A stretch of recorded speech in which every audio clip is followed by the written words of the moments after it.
Chapter 18. It is easier to stay out than get out. Pudd'nhead Wilson's New Calendar. The train was now exploring a beautiful hill country and went twisting in and out through lovely little green valleys. There were several varieties of gum trees, among them many giants. Some of them were bodied and barked like the sycamore, some were of fantastic aspect, and reminded one of the quaint apple trees in Japanese pictures.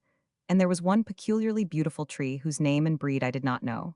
The foliage seemed to consist of big bunches of pine spines, the lower half of each bunch a rich brown or old gold color, the upper half a most vivid and strenuous and shouting green. The effect was altogether bewitching. The tree was apparently rare. I should say that the first and last samples of it seen by us were not more than half an hour apart. There was another tree of striking aspect, a kind of pine, we were told. Its foliage was as fine as hair, apparently, and its mass sphered itself above the naked straight stem like an explosion of misty smoke. It was not a sociable sort. It did not gather in groups or couples, but each individual stood far away from its nearest neighbor. It scattered itself in this spacious and exclusive fashion about the slopes of swelling grassy great knolls, and stood in the full flood of the wonderful sunshine. And as far as you could see the tree itself, you could also see the ink-black blot of its shadow on the shining green carpet at its feet. On some part of this railway journey, we saw gorse and broom, importations from England, and a gentleman who came into our compartment on a visit tried to tell me which was which. But as he didn't know, he had difficulty. He said he was ashamed of his ignorance, but that he had never been confronted with the question before during the 50 years and more that he had spent in Australia, and so he had never happened to get interested in the matter. But there was no need to be ashamed. The most of us have his defect. We take a natural interest in novelties, but it is against nature to take an interest in familiar things. The gorse and the broom were a fine accent in the landscape. Here and there they burst out in sudden conflagrations of vivid yellow against a background of sober or somber color, with a so startling effect as to make a body catch his breath with the happy surprise of it. And then there was the wattle, a native bush or tree, an inspiring cloud of sumptuous yellow bloom. It is a favorite with the Australians and has a fine fragrance, a quality usually wanting in Australian blossoms. The gentleman who enriched me with the poverty of his information about the gorse and the broom told me that he came out from England a youth of 20 and entered the province of South Australia with 36 shillings in his pocket, an adventurer without trade, profession, or friends, but with a clearly defined purpose in his head. He would stay until he was worth £200, then go back home. He would allow himself 5 years for the accumulation of this fortune. That was more than 50 years ago, said he, and here I am yet. As he went out at the door, he met a friend, and turned and introduced him to me, and the friend and I had a talk and a smoke. I spoke of the previous conversation, and said there was something very pathetic about this half-century of exile, and that I wished the £200 scheme had succeeded. With him, oh, it did. It's not so sad a case. He is modest, and he left out some of the particulars. The lad reached South Australia just in time to help discover the Burra Burra copper mines. They turned out £700,000 in the first 3 years. Up to now they have yielded £20 million. He has had his share. Before that boy had been in the country 2 years, he could have gone home and bought a village. He could go now and buy a city, I think. No, there is nothing very pathetic about his case. He and his copper arrived at just a handy time to save South Australia. It had got mashed pretty flat under the collapse of a land boom a while before. There it is again, picturesque history, Australia's specialty. In 1829, South Australia hadn't a white man in it. In 1836, the British Parliament erected it, still a solitude, into a province, and gave it a governor and other governmental machinery. Speculators took hold now and inaugurated a vast land scheme, and invited immigration, encouraging it with lurid promises of sudden wealth. It was well worked in London, and bishops, statesmen, and all sorts of people made a rush for the land company's shares. Immigrants soon began to pour into the region of Adelaide and select town lots and farms in the sand and the mangrove swamps by the sea. The crowds continued to come, prices of land rose high, then higher and still higher, everybody was prosperous and happy. The boom swelled into gigantic proportions. A village of sheet iron huts and clapboard sheds sprang up in the sand, and in these wigwams fashion made display. Richly dressed ladies played on costly pianos, London swells in evening dress and patent leather boots were abundant, and this fine society drank champagne, and in other ways conducted itself in this capital of humble sheds, as it had been accustomed to do in the aristocratic quarters of the metropolis of the world. The provincial government put up expensive buildings for its own use, and a palace with gardens for the use of its governor. The governor had a guard and maintained a court. Roads, wharves, and hospitals were built. All this on credit, on paper, on wind, on inflated and fictitious values, on the boom's moonshine, in fact. This went on handsomely during 4 or 5 years. Then all of a sudden came a smash. Bills for a huge amount drawn by the governor upon the treasury were dishonored, the land company's credit went up in smoke. A panic followed, values fell with a rush. The frightened immigrants seized their gripsacks and fled to other lands, leaving behind them a good imitation of a solitude, where lately had been a buzzing and populous hive of men. Adelaide was indeed almost empty, its population had fallen to 3,000. During 2 years or more the death trance continued. Prospect of revival there was none, hope of it ceased. Then, as suddenly as the paralysis had come, came the resurrection from it. Those astonishingly rich copper mines were discovered, and the corpse got up and danced. The wool production began to grow. Grain raising followed so vigorously, too, that 4 or 5 years after the copper discovery, this little colony, which had had to import its breadstuffs formerly and pay hard prices for them, once $50 a barrel for flour, had become an exporter of grain. The prosperities continued. After many years Providence, desiring to show a special regard for New South Wales and exhibit loving interest in its welfare, which should certify to all nations the recognition of that colony's conspicuous righteousness and distinguished well-deserving, conferred upon it that treasury of inconceivable riches, Broken Hill, and South Australia went over the border and took it, giving thanks. Among our passengers was an American with a unique vocation. Unique is a strong word, but I use it justifiably if I did not misconceive what the American told me. For I understood him to say that in the world there was not another man engaged in the business which he was following. He was buying the kangaroo skin crop, buying all of it, both the Australian crop and the Tasmanian, and buying it for an American house in New York. The prices were not high, as there was no competition, but the year's aggregate of skins would cost him £30,000. I had had the idea that the kangaroo was about extinct in Tasmania and well thinned out on the continent. In America, the skins are tanned and made into shoes. After the tanning, the leather takes a new name, which I have forgotten. I only remember that the new name does not indicate that the kangaroo furnishes the leather. There was a German competition for a while, some years ago, but that has ceased. The Germans failed to arrive at the secret of tanning the skins successfully, and they withdrew from the business. Now then, I suppose that I have seen a man whose occupation is really entitled to bear that high epithet, unique. And I suppose that there is not another occupation in the world that is restricted to the hands of a sole person. I can think of no instance of it. There is more than one pope, there is more than one emperor, there is even more than one living God, walking upon the earth and worshipped in all sincerity by large populations of men. I have seen and talked with 2 of these beings myself in India, and I have the autograph of one of them. It can come good by and by, I reckon, if I attach it to a permit. Approaching Adelaide, we dismounted from the train, as the French say, and were driven in an open carriage over the hills and along their slopes to the city. It was an excursion of an hour or two, and the charm of it could not be overstated, I think. Road wound around gaps and gorges, and offered all varieties of scenery and prospect. Mountains, crags, country homes, gardens, forests. Color, color, color everywhere, and the air fine and fresh, the skies blue, and not a shred of cloud to mar the downpour of the brilliant sunshine.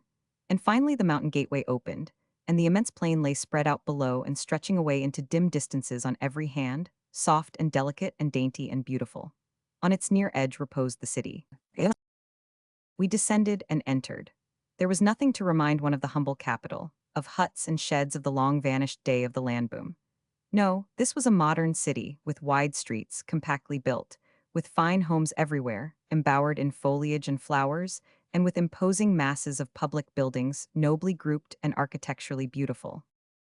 There was prosperity in the air, for another boom was on. Providence, desiring to show a special regard for the neighboring colony on the west called Western Australia, and exhibit loving interest in its welfare, which should certify to all nations the recognition of that colony's conspicuous righteousness and distinguished well-deserving, had recently conferred upon it that majestic treasury of golden riches, Coolgardie, and now South Australia had gone around the corner and taken it, giving thanks. Everything comes to him who is patient and good and waits. But South Australia deserves much, for apparently she is a hospitable home for every alien who chooses to come, and for his religion, too. She has a population, as per the latest census, of only 320,000 odd, and yet her varieties of religion indicate the presence within her borders of samples of people from pretty nearly every part of the globe you can think of.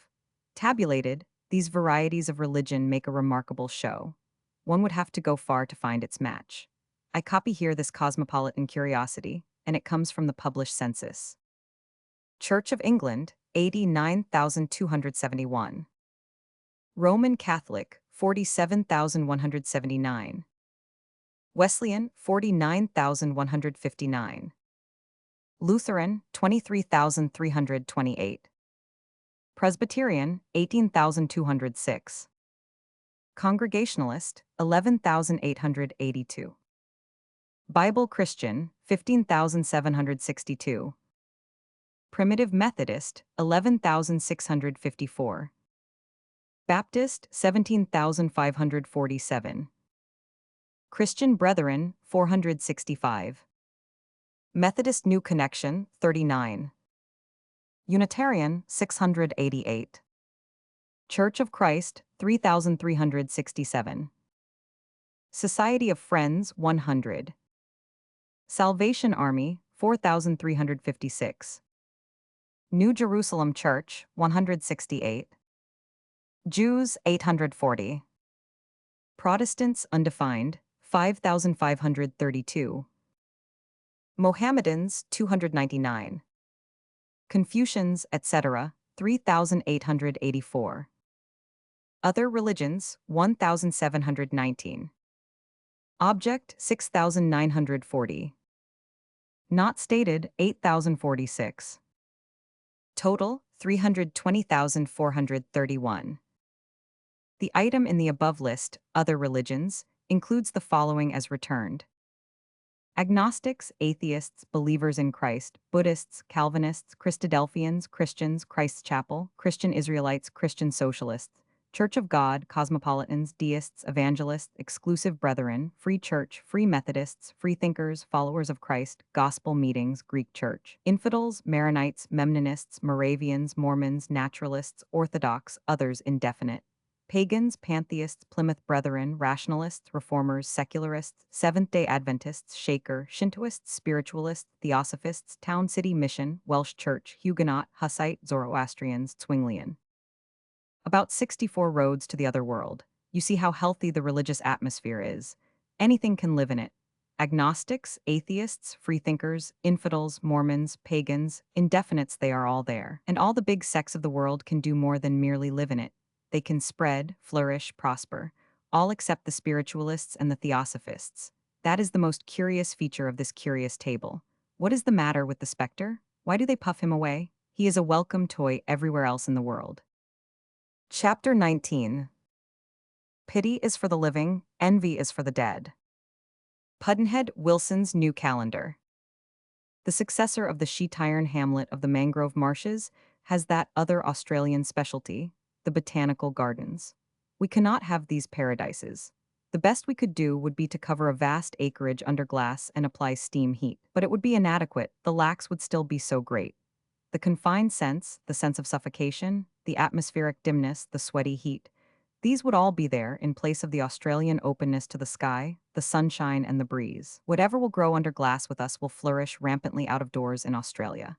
The greatest heat in Victoria that there is an authoritative record of was at Sandhurst in January 1862. The thermometer then registered degrees in the shade. In January 1880, the heat at Adelaide, South Australia, was 172 degrees in the sun.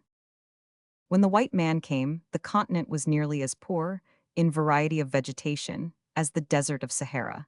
Now it has everything that grows on the earth. In fact, not Australia only, but all Australasia has levied tribute upon the flora of the rest of the world. And wherever one goes the results appear, in gardens private and public, in the woodsy walls of the highways, and in even the forests. If you see a curious or beautiful tree or bush or flower, and ask about it, the people answering usually name a foreign country as the place of its origin.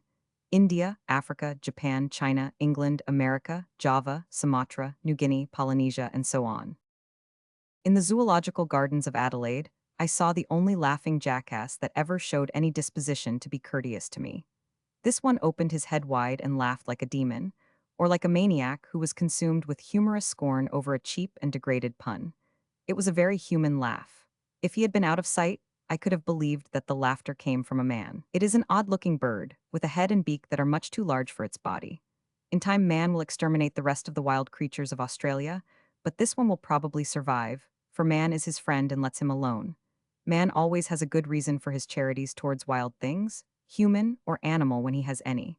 In this case, the bird is spared because he kills snakes. If LJ will take my advice, he will not kill all of them. In that garden, I also saw the wild Australian dog, the dingo. He was a beautiful creature, shapely, graceful, a little wolfish in some of his aspects, but with a most friendly eye and sociable disposition. The dingo is not an importation. He was present in great force when the whites first came to the continent. It may be that he is the oldest dog in the universe. His origin, his descent, the place where his ancestors first appeared, are as unknown and as untraceable as are the camel. He is the most precious dog in the world, for he does not bark. But in an evil hour he got to raiding the sheepruns to appease his hunger, and that sealed his doom. He is hunted now just as if he were a wolf. He has been sentenced to extermination, and the sentence will be carried out. This is all right and not objectionable. The world was made for man, the white man. South Australia is confusingly named. All of the colonies have a southern exposure except one, Queensland. Properly speaking, South Australia is Middle Australia. It extends straight up through the center of the continent like the middle board in a center table. It is 2,000 miles high, from south to north, and about a third as wide. A wee little spot down in its southeastern corner contains 8 or 9 tenths of its population. The other 1 or 2 tenths are elsewhere as they could be in the United States with all the country between Denver and Chicago, and Canada and the Gulf of Mexico to scatter over. There is plenty of room. A telegraph line stretches straight up north through that 2,000 miles of wilderness and desert from Adelaide to Port Darwin on the edge of the upper ocean. South Australia built the line, and did it in 1871 when her population numbered only 185,000. It was a great work, for there were no roads, no paths. 1,300 miles of the route had been traversed but once before by white men. Provisions, wire, and poles had to be carried over immense stretches of desert. Wells had to be dug along the route to supply the men and cattle with water.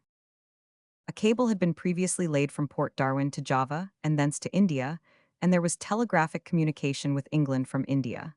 And so, if Adelaide could make connection with Port Darwin, it meant connection with the whole world. The enterprise succeeded. One could watch the London markets daily now. The profit to the wool growers of Australia was instant and enormous. A telegram from Melbourne to San Francisco covers approximately 20,000 miles, the equivalent of 5/6 of the way around the globe. It has to halt along the way a good many times and be repeated. Still, but little time is lost. These halts and the distances between them are here tabulated. From Round the Empire. George R. Parkin, all but the last 2 miles. Melbourne Mount Gambier, 300. Mount Gambier Adelaide, 270. Adelaide Port Augusta, 200.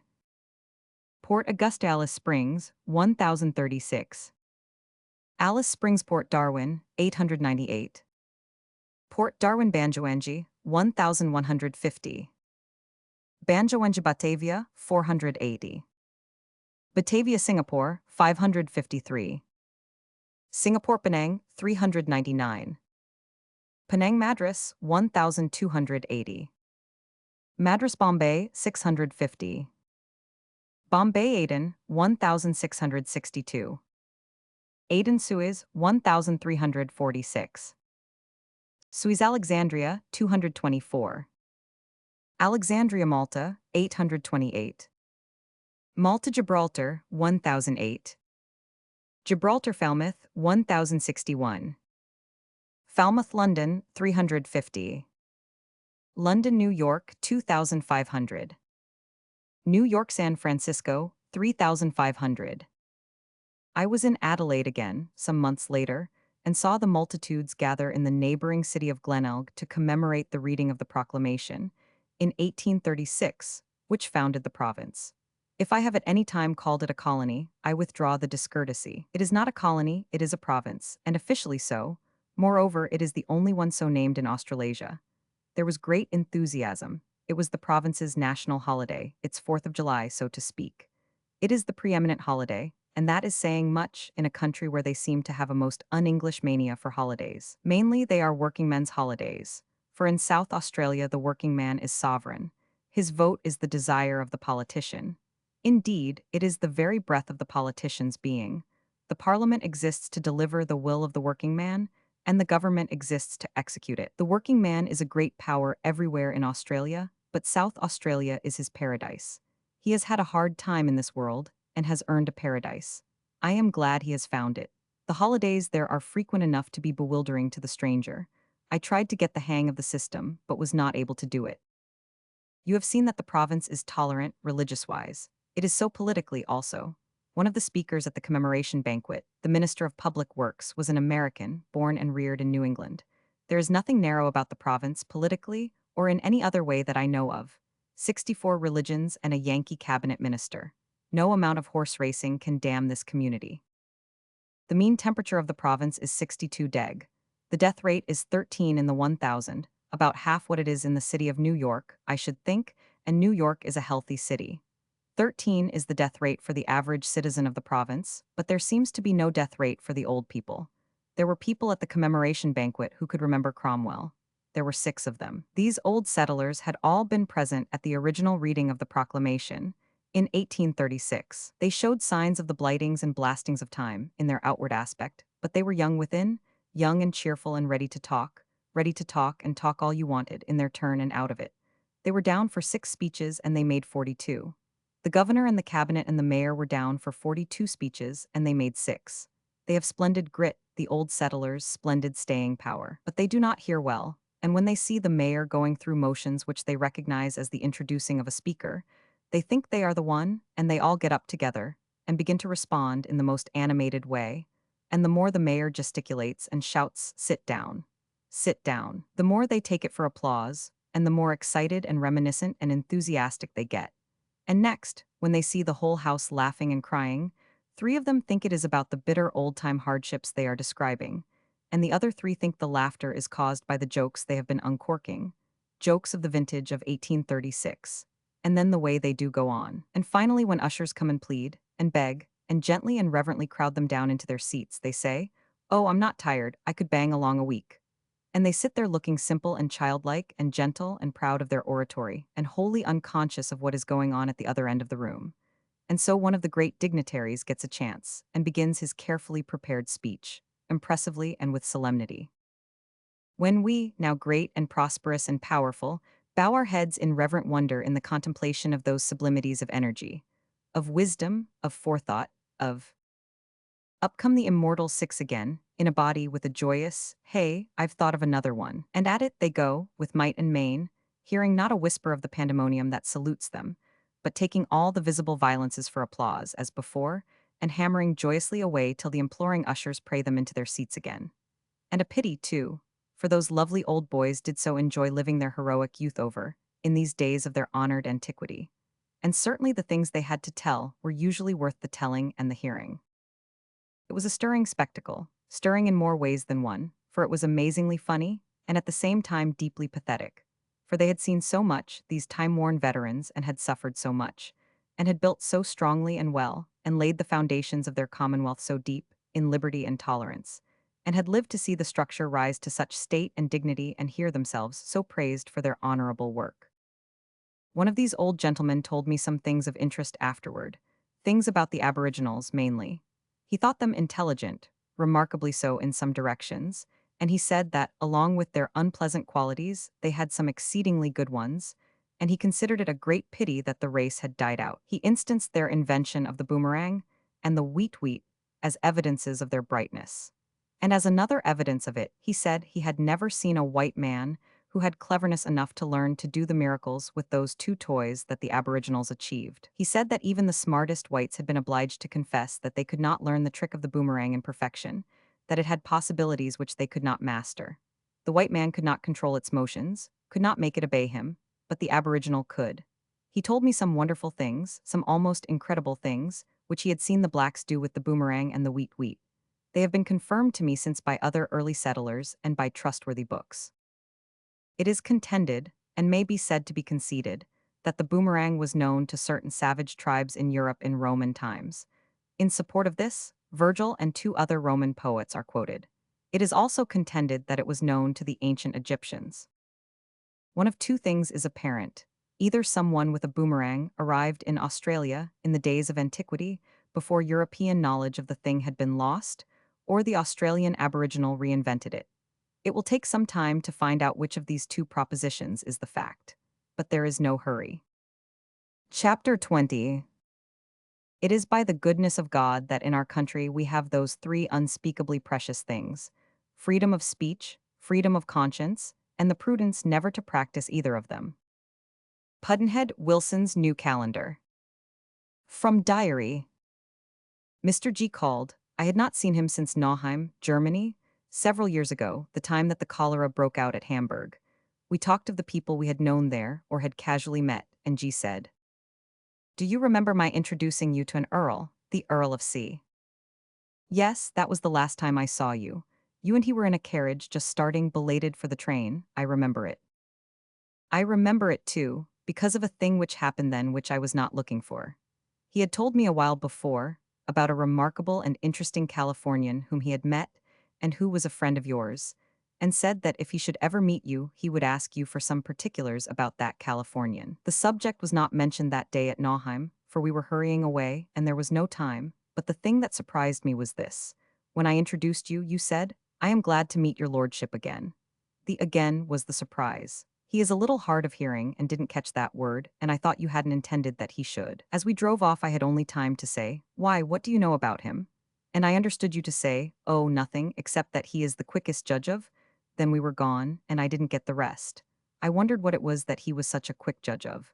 I have thought of it many times since, and still wondered what it could be. He and I talked it over, but could not guess it out. He thought it must be foxhounds or horses, for he is a good judge of those. No one is a better. But you couldn't know that because you didn't know him. You had mistaken him for someone else. It must be that, he said, because he knew you had never met him before. And of course you hadn't, had you? Yes, I had. Is that so? Where? At a fox hunt in England. How curious that is. Why, he hadn't the least recollection of it. Had you any conversation with him? Some, yes. Well, it left not the least impression upon him. What did you talk about? About the fox, I think that was all. Why, that would interest him. That ought to have left an impression. What did he talk about? The fox. It's very curious. I don't understand it. Did what he said leave an impression upon you? Yes, it showed me that he was a quick judge of. However, I will tell you all about it, then you will understand. It was a quarter of a century ago, 1873 or 74. I had an American friend in London named F, who was fond of hunting, and his friends, the Blanks, invited him and me to come out to a hunt and be their guests at their country place. In the morning, the mounts were provided, but when I saw the horses, I changed my mind and asked permission to walk. I had never seen an English hunter before, and it seemed to me that I could hunt a fox safer on the ground. I had always been diffident about horses, anyway, even those of the common altitudes, and I did not feel competent to hunt on a horse that went on stilts. So then Mrs. Blank came to my help and said I could go with her in the dog cart, and we would drive to a place she knew of, and there we should have a good glimpse of the hunt as it went by.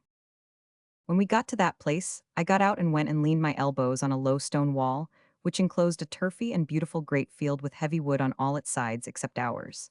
Mrs. Blank sat in the dog cart 50 yards away, which was as near as she could get with the vehicle. I was full of interest, for I had never seen a fox hunt. I waited, dreaming and imagining, in the deep stillness and impressive tranquility which reigned in that retired spot. Presently, from away off in the forest on the left, a mellow bugle note came floating. Then all of a sudden a multitude of dogs burst out of that forest and went tearing by and disappeared in the forest on the right. There was a pause, and then a cloud of horsemen in black caps and crimson coats plunged out of the left-hand forest and went flaming across the field like a prairie fire, a stirring sight to see. There was one man ahead of the rest, and he came spurring straight at me. He was fiercely excited. It was fine to see him ride. He was a master horseman. He came like a storm till he was within 7 feet of me, where I was leaning on the wall. Then he stood his horse straight up in the air on his hind toenails and shouted like a demon. "Which way'd the fox go?" I didn't much like the tone, but I did not let on, for he was excited, you know. But I was calm, so I said softly and without acrimony, "Which fox?" It seemed to anger him, I don't know why, and he thundered out, "Which fox? Why the fox? Which way did the fox go?" I said with great gentleness, even argumentatively, "If you could be a little more definite, a little less vague, because I am a stranger, and there are many foxes, as you will know even better than I, and unless I know which one it is that you desire to identify, and you're certainly the damnedest idiot that has escaped in 1,000 years." And he snatched his great horse around as easily as I would snatch a cat, and was away like a hurricane. A very excitable man. I went back to Mrs. Blank, and she was excited too. "Oh, all alive," she said. "He spoke to you, didn't he?" "Yes, it is what happened." "I knew it, I couldn't hear what he said, but I knew he spoke to you. Do you know who it was?" "It was Lord C, and he is master of the Buckhounds. Tell me, what do you think of him?" "Him? Well, for sizing up a stranger, he's got the most sudden and accurate judgment of any man I ever saw." It pleased her, I thought it would. G got away from Nauheim just in time to escape being shut in by the quarantine bars on the frontiers, and so did we, for we left the next day. But G had a great deal of trouble in getting by the Italian custom house, and we should have fared likewise but for the thoughtfulness of our consul general in Frankfurt. He introduced me to the Italian consul general, and I brought away from that consulate a letter which made our way smooth. It was a dozen lines merely commending me in a general way to the courtesies of servants in His Italian Majesty's service, but it was more powerful than it looked. In addition to a raft of ordinary baggage, we had 6 or 8 trunks which were filled exclusively with dutiable stuff, household goods purchased in Frankfurt for use in Florence, where we had taken a house. I was going to ship these through by express, but at the last moment, an order went throughout Germany forbidding the moving of any parcels by train unless the owner went with them. This was a bad outlook. We must take these things along, and the delay sure to be caused by the examination of them in the custom house might lose us our train. I imagined all sorts of terrors, and enlarged them steadily as we approached the Italian frontier. We were 6 in number, clogged with all that baggage, and I was courier for the party, the most incapable one they ever employed. We arrived and pressed with the crowd into the immense custom house, and the usual worries began. Everybody crowding to the counter and begging to have his baggage examined first, and all hands clattering and chattering at once. It seemed to me that I could do nothing. It would be better to give it all up and go away and leave the baggage. I couldn't speak the language. I should never accomplish anything. Just then a tall, handsome man in a fine uniform was passing by, and I knew he must be the station master, and that reminded me of my letter. I ran to him and put it into his hands. He took it out of the envelope, and the moment his eye caught the royal coat of arms printed at its top, he took off his cap and made a beautiful bow to me and said in English, "Which is your baggage? Please show it to me." I showed him the mountain. Nobody was disturbing it, nobody was interested in it. All the family's attempts to get attention to it had failed, except in the case of one of the trunks containing the dutiable goods. It was just being opened, my officer said. "There, let that alone. Lock it, now chalk it. Chalk all of the lot. Now please come and show me the hand baggage." He plowed through the waiting crowd, I following, to the counter, and he gave orders again, in his emphatic military way. "Chalk these, chalk all of them." Then he took off his cap and made that beautiful bow again, and went his way. By this time these attentions had attracted the wonder of that acre of passengers, and the whisper had gone around that the royal family were present getting their baggage chalked. And as we passed down in review on our way to the door, I was conscious of a pervading atmosphere of envy which gave me deep satisfaction. But soon there was an accident. My overcoat pockets were stuffed with German cigars and linen packages of American smoking tobacco, and a porter was following us around with this overcoat on his arm, and gradually getting it upside down. Just as I, in the rear of my family, moved by the sentinels at the door, about 3 hatfuls of the tobacco tumbled out on the floor. One of the soldiers pounced upon it, gathered it up in his arms, pointed back whence I had come, and marched me ahead of him past that long wall of passengers again. He chattering and exulting like a devil, they smiling in peaceful joy, and I trying to look as if my pride was not hurt, and as if I did not mind being brought to shame before these pleased people who had so lately envied me. But at heart I was cruelly humbled. When I had been marched 2/3 of the long distance, and the misery of it was, at the worst, the stately station master stepped out from somewhere, and the soldier left me and darted after him and overtook him. And I could see by the soldier's excited gestures that he was betraying to him the whole shabby business. The station master was plainly very angry. He came striding down toward me, and when he was come near, he began to pour out a stream of indignant Italian, then suddenly took off his hat and made that beautiful bow and said, "Oh, it is you. I beg 1,000 pardons, this idiot here." He turned to the exulting soldier and burst out with a flood of white-hot Italian lava, and the next moment he was bowing, and the soldier and I were moving in procession again, he in the lead and ashamed, this time I with my chin up. And so we marched by the crowd of fascinated passengers, and I went forth to the train with the honors of war. Tobacco and all. Chapter 21. Man will do many things to get himself loved. He will do all things to get himself envied. Pudd'nhead Wilson's New Calendar. Before I saw Australia, I had never heard of the weet-weet at all. I met but few men who had seen it thrown. At least I met but few who mentioned having seen it thrown. Roughly described, it is a fat wooden cigar with its butt end fastened to a flexible twig. The whole thing is only a couple of feet long and weighs less than 2 ounces. This feather, so to call it, is not thrown through the air, but is flung with an underhanded throw and made to strike the ground a little way in front of the thrower. Then it glances and makes a long skip, glances again, skips again, and again, like the flat stone which a boy sends skating over the water. The water is smooth, and the stone has a good chance.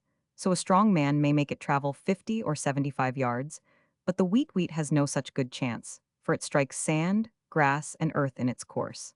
Yet an expert aboriginal has sent it a measured distance of 220 yards. It would have gone even further, but it encountered rank ferns and underwood on its passage, and they damaged its speed. 220 yards, and so weightless a toy? A mouse on the end of a bit of wire, in effect, and not sailing through the accommodating air, but encountering grass and sand and stuff at every jump. It looks wholly impossible. But Mr. Bruce Smythe saw the feat and did the measuring, and set down the facts in his book about Aboriginal life, which he wrote by command of the Victorian government. What is the secret of the feat? No one explains. It cannot be physical strength, for that could not drive such a featherweight any distance. It must be art. But no one explains what the art of it is, nor how it gets around that law of nature which says you shall not throw any 2-ounce thing 220 yards, either through the air or bumping along the ground. Rev. J.G. Wood says, "The distance to which the weet-weet or kangaroo rat can be thrown is truly astonishing. I have seen an Australian stand at one side of Kennington Oval and throw the kangaroo rat completely across it. Width of Kennington Oval not stated. It darts through the air with the sharp and menacing hiss of a rifle ball, its greatest height from the ground being some 7 or 8 feet. When properly thrown, it looks just like a living animal leaping along. Its movements have a wonderful resemblance to the long leaps of a kangaroo rat fleeing in alarm, with its long tail trailing behind it." The old settler said that he had seen distances made by the weet-weet in the early days, which almost convinced him that it was as extraordinary an instrument as the boomerang. There must have been a large distribution of acuteness among those naked, skinny aboriginals, or they couldn't have been such unapproachable trackers and boomerangers and weet-weeters. It must have been race aversion that put upon them a good deal of the low-rate intellectual reputation which they bear and have borne this long time in the world's estimate of them. They were lazy, always lazy. Perhaps that was their trouble. It is a killing defect. Surely they could have invented and built a competent house, but they didn't. And they could have invented and developed the agricultural arts, but they didn't. They went naked and houseless, and lived on fish and grubs and worms and wild fruits, and were just plain savages for all their smartness. With a country as big as the United States to live and multiply in, and with no epidemic diseases among them till the white man came with those and his other appliances of civilization, it is quite probable that there was never a day in his history when he could muster 100,000 of his race in all Australia. He diligently and deliberately kept population down by infanticide, largely, but mainly by certain other methods. He did not need to practice these artificialities any more after the white man came. The white man knew ways of keeping down population which were worth several of his. The white man knew ways of reducing a native population 80%. In 20 years, the native had never seen anything as fine as that before. For example, there is the case of the country now called Victoria, a country 80 times as large as Rhode Island, as I have already said. By the best official guess, there were 4,500 aboriginals in it when the whites came along in the middle of the 30s. Of these, 1,000 lived in Gippsland, a patch of territory the size of 15 or 16 Rhode Islands. They did not diminish as fast as some of the other communities. Indeed, at the end of 40 years there were 10 of them left. The Geelong tribe diminished more satisfactorily. Fro persons it faded to 34 in 20 years. At the end of another 20, the tribe numbered 1 person altogether. The two Melbourne tribes could muster almost 300 when the white man came. They could muster but 37 years later, in 1875. In that year there were still odds and ends of tribes scattered about the colony of Victoria, but I was told that natives of full blood are very scarce now. It is said that the Aboriginals continue in some force in the huge territory called Queensland. The early whites were not used to savages. They could not understand the primary law of savage life, that if a man do you a wrong, his whole tribe is responsible, each individual of it, and you may take your change out of any individual of it, without bothering to seek out the guilty one. When a white killed an Aboriginal, the tribe applied the ancient law and killed the first white they came across. To the whites this was a monstrous thing. Extermination seemed to be the proper medicine for such creatures as this. They did not kill all the blacks, but they promptly killed enough of them to make their own persons safe. From the dawn of civilization down to this day, the white man has always used that very precaution. Mrs. Campbell Preed lived in Queensland as a child in the early days, and in her Sketches of Australian Life, we get informing pictures of the early struggles of the white and the black to reform each other. Speaking of pioneer days in the mighty wilderness of Queensland, Mrs. Preed says, "At first the natives retreated before the whites, and, except that they every now and then speared a beast in one of the herds, gave little cause for uneasiness. But as the number of squatters increased, each one taking up miles of country and bringing 2 or 3 men in his train, so that shepherds, huts and stockmen's camps lay far apart, and defenseless in the midst of hostile tribes, the blacks' depredations became more frequent and murder was no unusual event. The loneliness of the Australian bush can hardly be painted in words. Here extends mile after mile of primeval forest, where perhaps foot of white man has never trod. Interminable vistas, where the eucalyptus trees rear their lofty trunks and spread forth their lanky limbs, from which the red gum oozes and hangs in fantastic pendants like crimson stalactites. Ravines along the sides of which the long-bladed grass grows rankly. Level untimbered plains alternating with undulating tracts of pasture, here and there broken by a stony ridge, steep gully, or dried-up creek. All wild, vast, and desolate. All the same monotonous gray coloring, except where the wattle, when in blossom, shows patches of feathery gold, or a belt of scrub lies green, glossy, and impenetrable as Indian jungle.